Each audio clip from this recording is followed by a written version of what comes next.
Hello everyone. তো আমার class ছিল, আমি ক্লাস শেষে চিন্তা করলাম হচ্ছে ঠান্ডা একটা কিছু খাই। তারপরে আমরা ক্যাসেলে গেলাম। এখানে যে আমি হচ্ছে একটা ফালুদা অর্ডার দিয়েছিলাম। ফালুদাটা ওকে ওকে ছিল, কারণ আমার না ফালুদা অত বেশি পছন্দ না, বাট আমি ঠান্ডা কিছু খেতে চাচ্ছিলাম, ভাবলাম এটাই বেস্ট হবে। আর তারপরে আমার ফ্রেন্ড বলল চল আজকে আমরা একটা নতুন জায়গাতে যাই, মানে ও এই জায়গাতে প্রায় প্রায় এসে খায়। তো আমাকে বললো যে চল আজকে এখানে খাই, এখানে অনেক বেশি মজা। এটা হচ্ছে স্যাফরন রেস্টুরেন্টের নাম। আর ওদের ভাই কাচ্চিটাও যে মজা ছিল, আর চিকেন বিরিয়ানিটাও অনেক মজা ছিল। আমরা দুইটা অর্ডার দিছি যাতে আমরা দুটো শেয়ার করে খেতে পারি। আর আসলে অনেক মজা ছিল। বাসায় এসে আমি একটু নুডলস রান্না করে খেয়েছিলাম। আর এটা হচ্ছে লাবণী আপুর নতুন বাসা হচ্ছে, সেখানে বসে বসে আমি দেখছিলাম যে কীরকম করছে। আর হচ্ছে একটা ডাব পেয়েছিলাম, ছোটো ডাবটা খেয়েছি। বাসায় এসে দেখি মা আমাকে বললো উপর থেকে একটা জিনিস আছে নিয়ে। আমি বললাম কী নিয়ে আসবো, দেখি পনিরের মতো। পরে মা বলে এটা পনির না, এটা ডিম। মা এই ডিমটাকে সুন্দরভাবে রান্না করবে, আমাকে বললো আমাকে একটু ভিডিও করে দেয়, একটু রান্না করি। আমি আচ্ছা ঠিক আছে চলো তোমাকে একটু ভিডিও বানাই দিই। আর আমরা যেহেতু কিছু খেতে চাই না, তো মা হচ্ছে ডিফারেন্ট রেসিপি ট্রাই করে, এইটা রান্না করে সেইটা রান্না করে, যাতে আমরা একটু খাই। আমরা একটু সবজি কম খাই। আমি জানি এটা ভালো কোনো কথা না, সবজি খাওয়া উচিত। আমি তো এখন খাই, আমি আগে আরও বেশি খেতাম না, আলহামদুলিল্লাহ দিলে এখন আমি সব কিছুই ট্রাই করে আস্তে আস্তে খাওয়ার। আর মা এটাকে সুন্দরভাবে রান্না করতেছে, পেঁয়াজ দিছে, আদা মেবি রসুন দিছে, তারপরে হচ্ছে বাটা মশলা যেগুলো লাগে, জিরা, তারপরে মরিচ। আমাদের বাসায় সব কিছুই বাটা মশলা হয়, শুধু হচ্ছে হলুদটাই বাইরে থেকে কেনা হয় বলতে হলুদটা ভাঙায় আনা হয়, আর সব কিছু হচ্ছে বাটা মশলা থাকে। আর এত আলু দেখে ভয় পাওয়ার কিছু না, আমি এত বেশি আলু পছন্দ করি, আমরা সবাই অনেক বেশি আলু পছন্দ করি। তরকারিতে আলু না থাকলে মনে হয় কি যেন একটা নাই, আমি তরকারিতে স্বাদ পাচ্ছি না। আমি বসে বসে তো আলু খেতে পারবো। ব্যাপার হচ্ছে এরকম।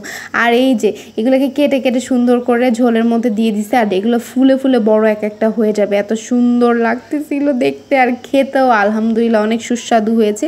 পরের দিন হচ্ছে আমাদের সুমাইয়ার হচ্ছে এসএসসি চলতেছে, তো আমাকে লাবণী আপু বললো চলো হচ্ছে আমরা ইয়েতে যাই, ওকে আনতে যাই। বললাম চলো। তারপরে অনেক সময় ছিল, বলো চলো একটু মিষ্টি খাই। আরও আমাকে মিষ্টি খাবে, আমি না খেয়ে পারি, যদিও বা আমার মিষ্টি অত বেশি পছন্দ না। আমি একটু মিষ্টি খেলে আমার গলা পর্যন্ত চলে আসে, আমার ভালো লাগে না। তারপরও একজন খাওয়াচ্ছে, না কি করে না খেয়ে পারি, এটা হচ্ছে কথা। আর আমি এই মিষ্টিটা অনেক মজা ছিল। আমি একটা খেয়ে আমার মনে হলো কি আমি আর খেতে পারছি না। পরে আমি লাবণী আপুকে বললাম আমি আর খাবো না। বললো লাবণী আপু বলে একটু দই খেয়ে দেখো। একটা চামচ, বিশ্বাস করেনি, একটা চামচই খেয়েছিলাম। তারপরে ও আবার কি লাবণী আপু অনেক বেশি খায় ওর সাথে গেলে।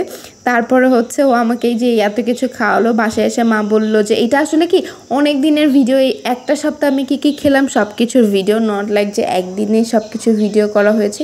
আর এটা আমার ফেভারিট পিঠা ছোটোবেলা থেকেই। এই চালটা সহজে পাওয়া যায় না, এবার যখন বরিশাল গিয়েছিলাম তখন নিয়ে এসেছি। আর এটা আমার একটা আন্টি দিয়েছে আমাকে, ছোটোবেলার একটা আন্টি। এত বেশি মজা, এটা বিন্নি চালের পিঠা। আর তারপর হচ্ছে এই যে বলি, এই তরমুজওয়ালা প্রতিদিন আমাকে ডাকে, কারণ ওনার কাছ থেকে তরমুজ নিয়ে উনি এখানে আসলে আমাকে ডাকে, যাতে মানে তরমুজ নিয়ে। আমি ওনাকে বলে দিয়েছি যতদিন তরমুজ হবে ততদিন আমাকে তরমুজগুলো দিবে।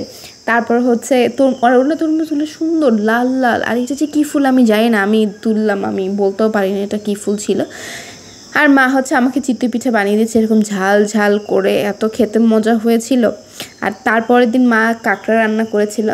আমি কাঁকড়া খুব পছন্দ করি, আমার বাবা হচ্ছে কাঁকড়া এনে দিয়েছিল। আমি তো ভাই এই কাঁকড়া না অনেক মজা হয়েছিল। মাকে আমি বলছিলাম মা কেউ খেও না, আমাকে পুরাটা দিয়ে দিবা তোমরা। মা বলছে আচ্ছা তুই যত খেতে পারিস খা। আমি না আমার পুরাটাই লাগবে। যদিও আমি পুরোটা খেতে পারিনি, আমি যতটুকু নিয়েছি এতটুকু, এরপরে আরেকটু নিয়েছিলাম, তারপরও খেয়েছি মাশাল্লাহ।